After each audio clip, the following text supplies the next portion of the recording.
A true story about a side hustle that goes horribly wrong. Let's talk about the fantastic series Dope Thief.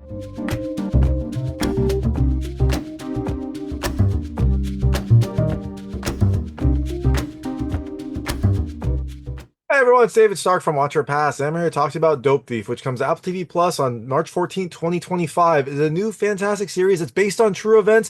The first episode is called Jolly Ranchers. What does that mean? And is this series worth your time? Well, my hot take is I definitely think you should watch it. I thought it was fantastic. The first episode is really, really good. It kind of introduces the characters, puts its claws in you, gets you interested in the story, and then has an ending that's going to make you want more. This series is really, really good. I loved pretty much everything about it. I thought it was really well done, and I'm excited to see where this goes. So definitely think you should check it out. I definitely think you should watch it as soon as you can and keep following, because I think this series is going to be really, really good. So all that being said, I'm going to tell you a little about the episode, a few things I like, a few things I didn't like, and then really quickly go into a recap. So as you can imagine, there will be spoilers in the recap section.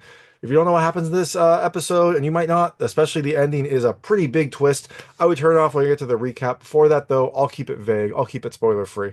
Let you know when I get to those spoilers. So, in Dope Thief, you have two friends, Ray and Manny. They have a little bit of a side hustle that's going well until a really bad job seems to upend both of their lives and maybe the lives of everyone they know. So, things I liked about this episode. The first, I love the cast. It's a great cast. You have Brian Tyree Henry and Wagner Moura as like the main characters. You have Marin Ireland in here. You got Ving Rhames. You've got Kate Mulgrew. You got some really fantastic actors in here. You've got some really interesting, deep characters, and they all do a wonderful job. You definitely see all the different layers that the characters have. Like, there's definitely some good and bad people, but it seems like a lot of people are kind of in that in-between area, and we'll have to watch the series to find out where they end up. Second thing I really loved, I love the tension. There's a lot of tension, especially during the side hustle scenes. I was just kind of like holding my breath, wondering what would happen next, and the cinematography, the sound, everything about it just kind of like drips tension. Third thing I love the storytelling. I thought it was a good job. I thought it did a good job. It kind of like mixes in a few flashbacks here and there as the episode progresses. So you get a little bit of backstory, just kind of like a taste of the backstory of some of these characters. I'm sure we'll get more as this series progresses, but I like the little taste here and there, focuses on the main story, but gives you a little bit of background here and there. So the fourth thing I love the cinematography. Like I said, it contributes to the tension, but it has a really cool, like interesting washed out look to it that fits with the kind of like overall setting. This takes place in kind of like a rundown part of Philadelphia. You've got people who are struggling to survive, doing side hustles to try to make it, and the cinematography, the camera work, and the way that the film looks is so perfect for that. And the last thing I love the effects. It has good practical effects, both for things that happen that might be a little grisly and also for like some fire and explosions. I really got into it. I thought that this was, there's not a ton of like visceral scenes, but when you get them, they're really, really good. So all that being said, things I didn't love as much. I mean, they're exceedingly minor. There's a character here who does something that is a little bit surprising, and you kind of knew what was going to happen before. It's pretty obvious, but you know what? It's fine. It kind of like contributes to the main twist in the series, and that's not the only twist. There's plenty of other ones. So again, exceedingly minor. I thought this episode was fantastic. I definitely think you should check it out. Make sure to watch Dope Thief Season 1, Episode 1, Jolly Ranchers when it comes to Apple TV Plus on March 14th, 2025.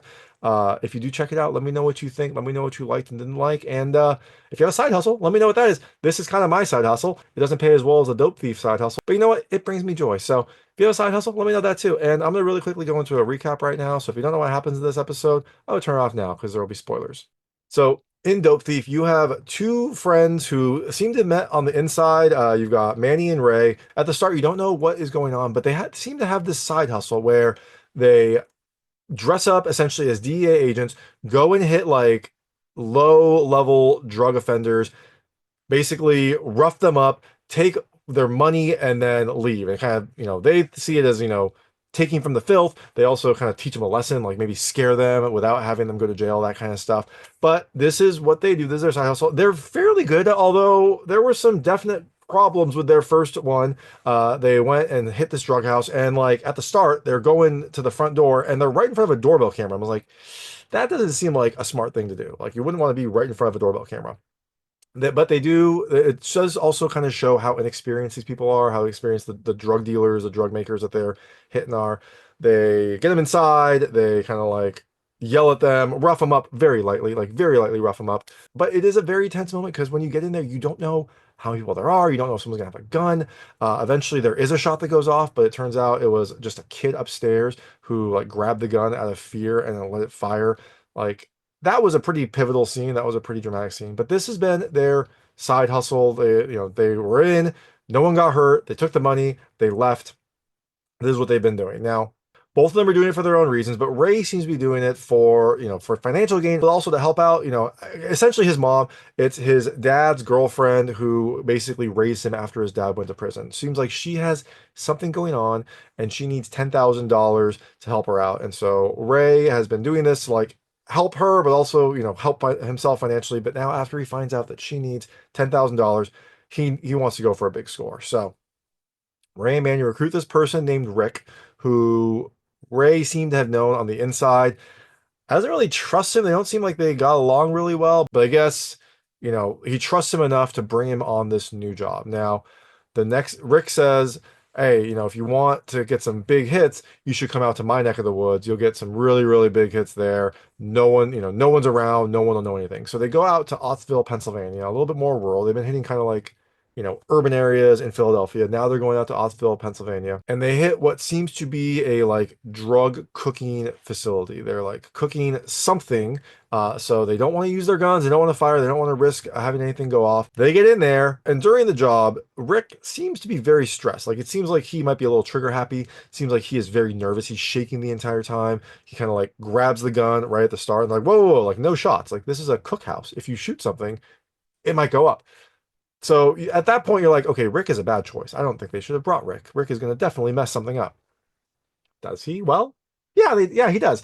They have a nice little coordinated plan, and Manny and Ray were very good together. They, knew each other well. They kind of like were both pretty calm in these tense situations.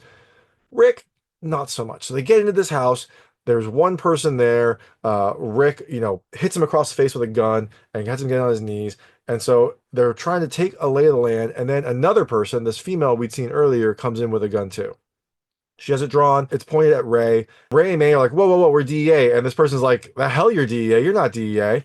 So she seems to know that what they're doing is like, looks like cops, but not actually cops. And Ray's like, hold on. Like, no one needs to get hurt, whatever. And at that moment, Rick, nervously, I think, he probably just was shaking a little bit too much. Boom, pulls the trigger. The person that he had on his knees is dead. This lady with the gun sees this, turns her gun towards Rick, and they both fire. Rick fires at her, hits her in like the throat. This new person we find out later is named Mina, shoots Rick in the stomach. And that commotion causes someone from the cook room to come out and shoot a shotgun, shoots Ray in the shoulder. But Rick, who's shot in the stomach, is down but not out, shoots this person with a gun. But then that starts a fire in this cookhouse.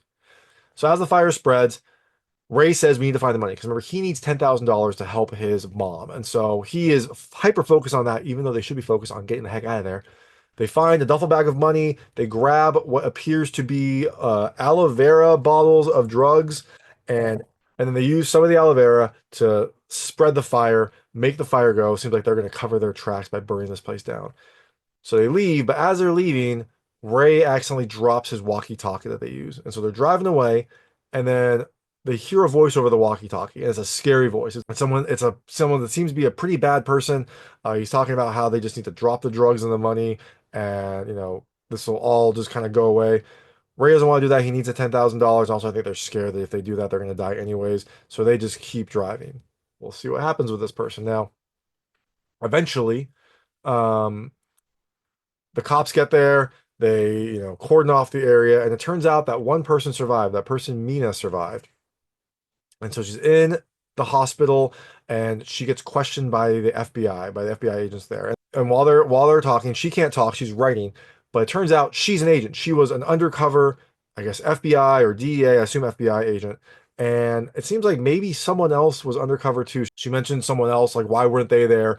These new agents tell her that that person's dead. So it seems like Mina and maybe her partner were deep undercover trying to like expose this drug ring, or maybe trying to find, this mysterious voice person, and that all got messed up. because of Rand, Manny, and Rick. So after all this, we see this mysterious stranger pick up the other walkie-talkie, the walkie-talkie Ray and Manny had when they were talking to him, and just threw out the window.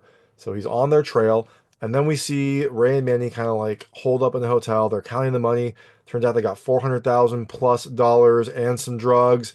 Was it worth it? Because it seems like they're screwed. I don't know. We'll have to watch the series to find out. So, questions that are left after this episode, like, what are they going to do? It seems like they've got plenty of money. Maybe they can hide out, but it seems like this person is a very scary person. It feels like he is going to want some revenge. It feels like he is going to want to make an example of them. We'll see if that happens. Who is this person? Clearly, it's some sort of powerful drug kingpin. Who is he? We don't know. We only see his like gloved hand, so that's all we know about him. But he has like a thick New England accent, so maybe that'll be a little clue later. And also, will this cop who survived recognize them? Manny and Ray are pretty good, but they don't do much to hide their face. I mean, I guess that's kind of part of the shtick. They're supposed to be agents, so agents don't come in with like baklavas on. But this cop who was shot will probably recognize them. Is she going to hunt them down? Is she going to take the fact that her partner, was killed in this personally? I guess we'll have to see to find out. But that is Dope Thief. I definitely think you should check it out. Definitely get on board because this is going to be an exciting ride. And if you do see it, let me know what you think. Let me know what you liked and didn't like. I would love to hear it. And thanks so much for watching. If you like this review, please like and subscribe to this channel. It helps me out a lot. Make sure all my new content goes straight to you. Thank you. Although he has like a thick, I think, New York accent. So that, but he has like a thick New Zealand accent. But he has like a thick New England accent.